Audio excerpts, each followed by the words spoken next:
We're right with you. The Morning Majority, 5 to 9 on 630 WMAL. 7:37 on WMAL. Brian Even, Tony Blankley this morning on the Morning Majority. Steve Moore from the Wall Street Journal joins us. So, Steve, if you had a choice to go to one of the town hall meetings about the debt with President Obama or Charlie Sheen's Torpedo of Truth tour, where would you rather go?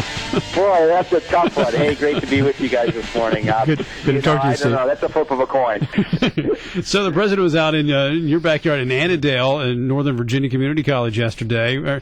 The rhetoric wasn't as bad yesterday as it was previously with when he went after the Republican plan. Right. But he did say that he was optimistic that a deal could be reached. Are you any more optimistic today than you were, say, last week on this?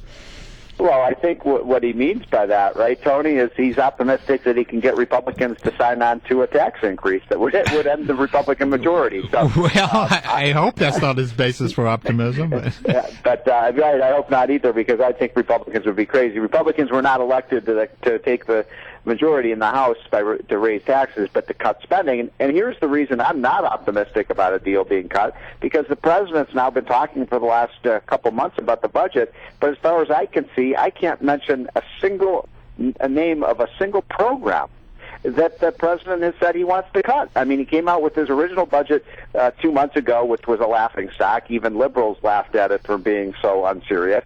And then last week when he gave his speech, and he just infuriated me by calling Paul Ryan's budget un-American, but he didn't come up with any proposals to cut the budget in that speech. All he talked about was soaking the rich. It's old-fashioned liberalism. Now, I think you're being unfair to the president. He came out very explicitly for tax expenditure cuts, right? Right. He talked about that was a term I'd never heard before, by the way. No one's ever heard of it before. He said, I think the term was spending in the tax code. Yes, that he's in favor of cutting spendings in the tax code. But there has to be some kind. Where is there a middle ground here, or is it going to be one way or the highway, essentially, for Republicans? Look, I don't think Republicans are going to raise taxes. I think they would be foolish to, or I think they would lose their majority if they did. I mean, you all remember what happened in 1990 when George Bush Sr. Broke his promise not to raise taxes. And by the way, that's, of course, why liberals want Republicans to raise taxes, so they can take back the majority. They're not stupid. And so, look, the only way we can get this done is by doing something like what Paul Ryan talked about in his budget. I don't agree with everything in Paul's budget, but he deserves a lot of credit for putting $5 trillion of cuts over the next 10 years on the table, and he's talking about those politically sensitive entitlement programs. And instead of liberals saying, you know what, this is a time in our nation where we do this, they're now running ads, right, Tony, in congressional districts, saying Republicans want to push Granny down the stairs in her wheelchair.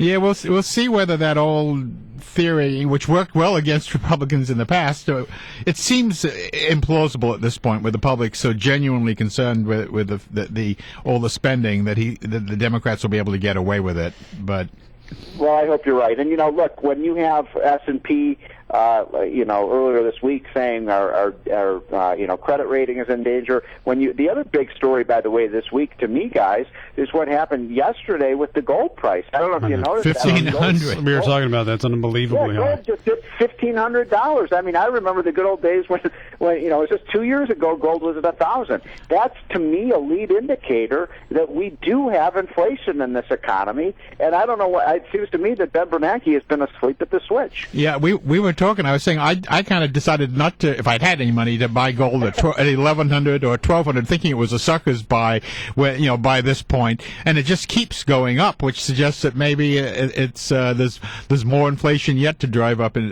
gold.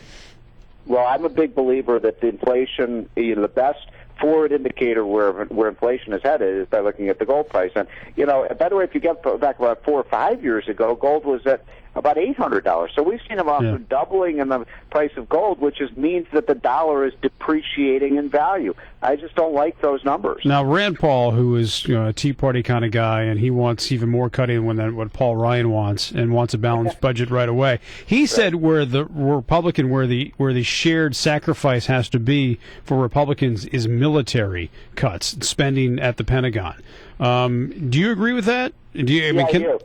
Okay. I do, and I'm speaking on my own behalf, not on the Journal editorial page. Sure. Because I think there's disagreement on the editorial page on that. But I think if we're going to cut, we have to cut everything. We have to, as Newt Gingrich used to say. Remember, he used to say we shouldn't salute waste in government just because it's wearing a uniform. And the Pentagon has a lot of waste. I think the Pentagon can take a hit without jeopardizing our truth and our troops and our national security. Here's my worry, Steve. The Washington Post has a poll out this morning, and you guys in the Wall Street Journal had a poll out, a similar poll maybe a month or 2 months ago, where the American people are asked what they're willing to sacrifice.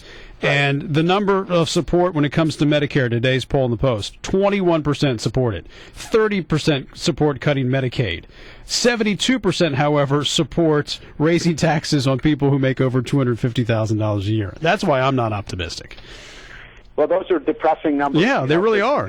Because if we try to, first of all, you can't balance the budget by taxing the rich. I mean, as much as we may want to tax Tiger Woods and Lady Gaga, there's just not enough of those people to balance the budget. We had that statistic in our editorial the other day. Even if you take every single penny from every American who makes over $250,000, and that's you two guys. If you do that, you still don't raise enough money to balance the budget. I mean, so you gotta cut spending. I think the American people do understand. I'll give you another poll that came out by Gallup a couple months ago. The average American thinks about 35 to 40 cents of every dollar they send to Washington is wasted. Now, I think that's it's actually higher than that, in my opinion. But that suggests to me that if you put a credible plan out there like Paul Ryan has, I think the American people will buy into it. All right, Steve. Good to talk to you as always. Thanks for coming on the show. We appreciate it.